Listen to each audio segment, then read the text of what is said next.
Hello, my name's Tamara Lopes, and my husband Robert Lopes and I own American Iron Gym.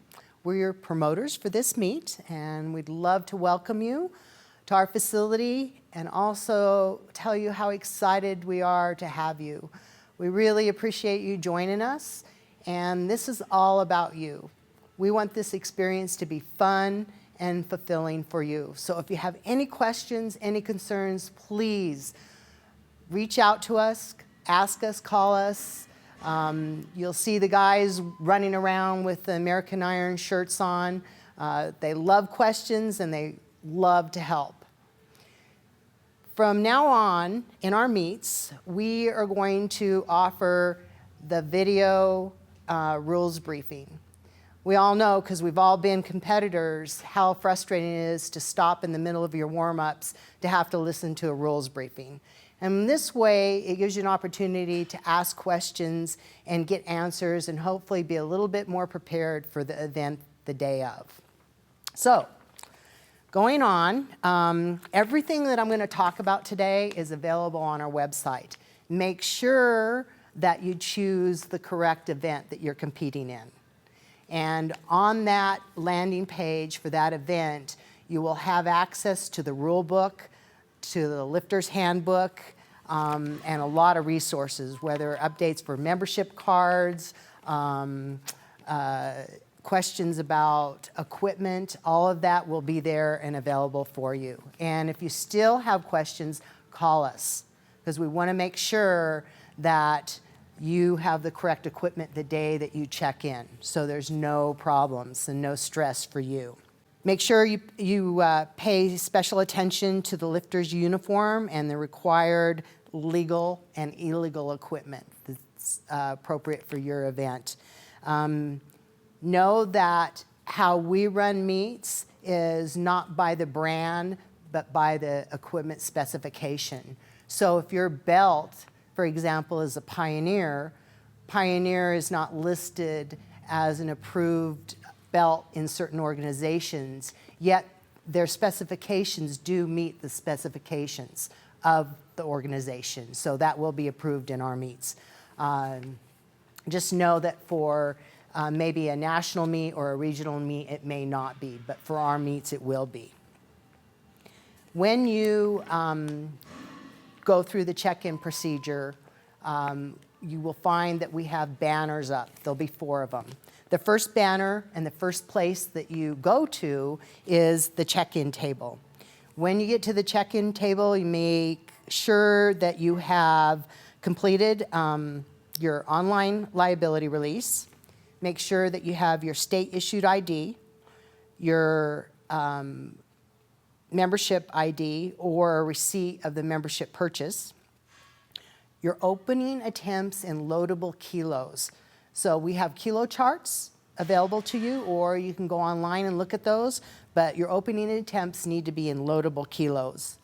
Your bio, which you can fill out on a link on our website, and you will collect from us your lifter's card, your entry band to be able to get into the event, any pre-purchased coach or spectator bands, and if we are offering meet t-shirts, you'll get your t-shirt at that time as well. The second place you go is the equipment check. All equipment that you will have on the platform, including everything that you will be wearing, needs to be presented to the coach or the judge at that time to be able to review. The third banner you'll see is rack heights.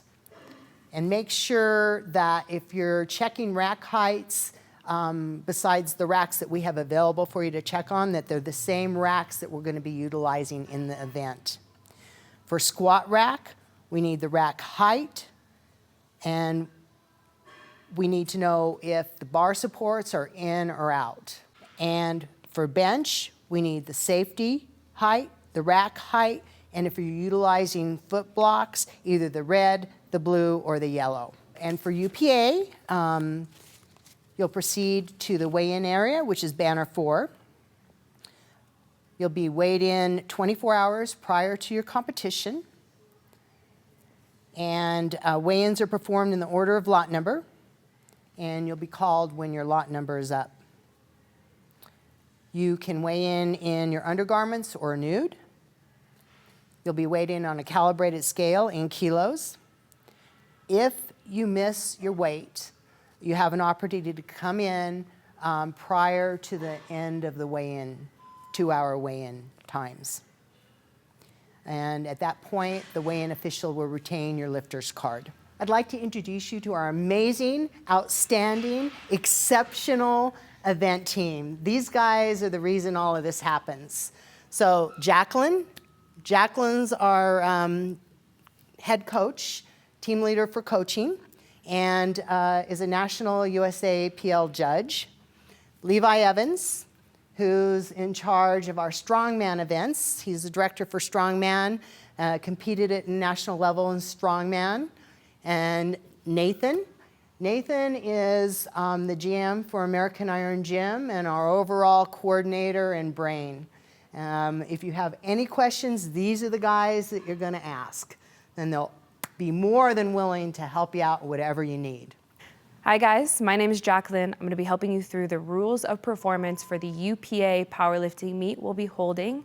You'll be performing the squat, the bench press, and the deadlift. It's important to wait for the bar is loaded or platform ready call from the head referee before you approach the platform. We're going to start with a squat. So once you hear the bar is loaded or platform ready call from the head referee, you can approach the bar that it will be in a monolift. Set up, do your thing, and then once the monolift swings out and or you step out from the monolift, you can start your squat whenever you're ready. There's no start command for the squat in UPA. Once you start your squat, you must bend the knees and lower the body until the hip joint is below the knee joint. So what that means is you have to be below parallel. So again, hip crease below the knee joint in order for it to be a good squat. Then you'll recover, you'll stand straight up from that position. Knees must be locked and hips are locked, and then you will receive one command for the squat, which will be the rack command. You must wait for that command in order for the squat to be good.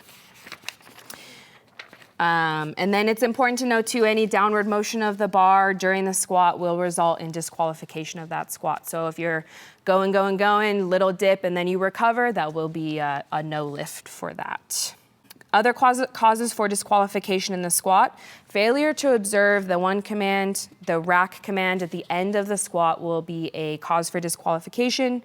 Double bouncing, or again, any downward motion of the bar will be a disqualification. Failure to assume an upright position. So what that means is failure to lock the knees and the hips and stand upright will be a disqualification. Any movement of the feet from their position. So that means a full step. If you rock a little bit, that's still okay. But if you do a full step laterally, forward, backward, those will be disqualified attempts. Failure to bend the knees and lower where the hip crease is below the knee joint. So again, failure to hit a parallel or below parallel squat will be a cause for disqualification. And any intentional dumping of the bar. So it's important that if you aren't going to get that lift, or if the spotters have to catch you, whatever might happen, you have to stay with the bar. That means that you have to have your hands still around the bar and help the spotters back into the monolift. If you dump the bar or you let go of the bar, those are disqualifications of the squat and potentially disqualification of the meet. That is a rule that is for the safety of you and our volunteers. So please, please stay with the bar in the squat. Moving on to the bench. So again, waiting for the platform ready or the bar is loaded from the head ref. The lifter can approach the bench and get set up. The head can come off the bench either in the beginning of the lift or during the lift. The head does not have to stay on the bench in UPA. However, the shoulders and the butt must stay on the bench for the entirety of the lift. You may enlist help from your handler or somebody else that is not a volunteer of our meet in order to get a lift off. If that's the case, that handler needs to step to the side of the platform before you start your lift so that our judges can actually see that lift. After you receive the bar from the handler or our handoff person, You're gonna lower the bar down to the chest and wait for a press command. Again, no start command in UPA for the bench, but there is a press command once the bar reaches the chest. You will receive that press command when the bar is motionless on the chest. So there's no allotted time, there's no specific there. It just has to be motionless on the chest for you to receive the press command. Once you receive the press command, you press the bar out and your elbows must be locked before you receive the second command in bench, which is the rack command. You must wait for the rack command before you replace the bar back to the rack for that to be a good lift.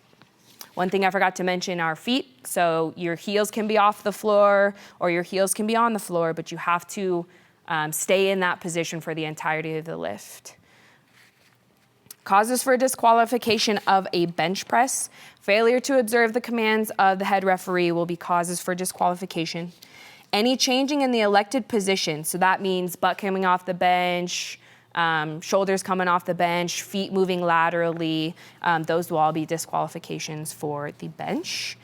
Bouncing or heaving the bar off of your chest after the pressed command, that will be a disqualification. Any downward motion of the bar for the entirety of the lift once you're pressing out will also be a disqualification. And then contact with your feet on the uprights or the bar on the racks that we deem to be in, that's going to help you basically will be causes for disqualification. If you bump the rack or something minimal like that, that will still be a good bench. So moving on to the deadlift, again, waiting for that bar is ready or platform ready, whatever the command may be from the head ref.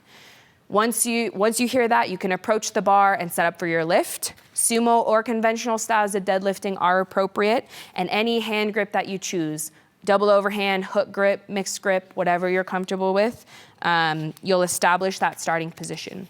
Once you're ready, again, there's no start command for UPA, so you will start your deadlift whenever you're ready. Once you're ready, you're going to commence the lift, stand upright with the hips locked, knees locked, and shoulders back, And then once you establish that position, you will have to wait for one command, which is the down command. So once you're upright, you wait for the down command, and you can replace the bar back to the platform.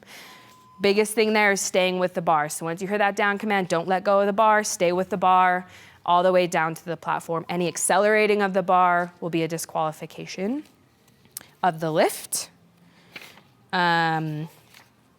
So causes for disqualification of the deadlift: failure to observe the command, which there's only one, it's the down command. Any downward motion of the bar while you're standing up. So if you're coming up, you dip a little bit and then you stand up, that will be a no lift. Failure to stand upright with the knees locked, hips locked, shoulders back. Supporting of the bar on the thighs. So some people may call this hitching, ramping of the bar. There's various terms, but basically if you use your thighs to support the bar on the while you're standing up, that will be a no lift. Movement of the feet. So if you step sideways or back or even forward, those will be disqualified lifts.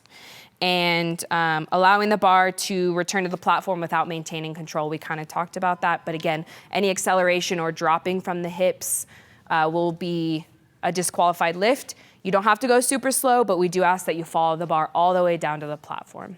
And then the last thing I'll say, I strongly encourage you to go over the rule book, the UPA rule book for the performances of the lift. They have diagrams and they have a little bit more specific information in there. So before you compete, I always encourage you to just briefly read the rule book.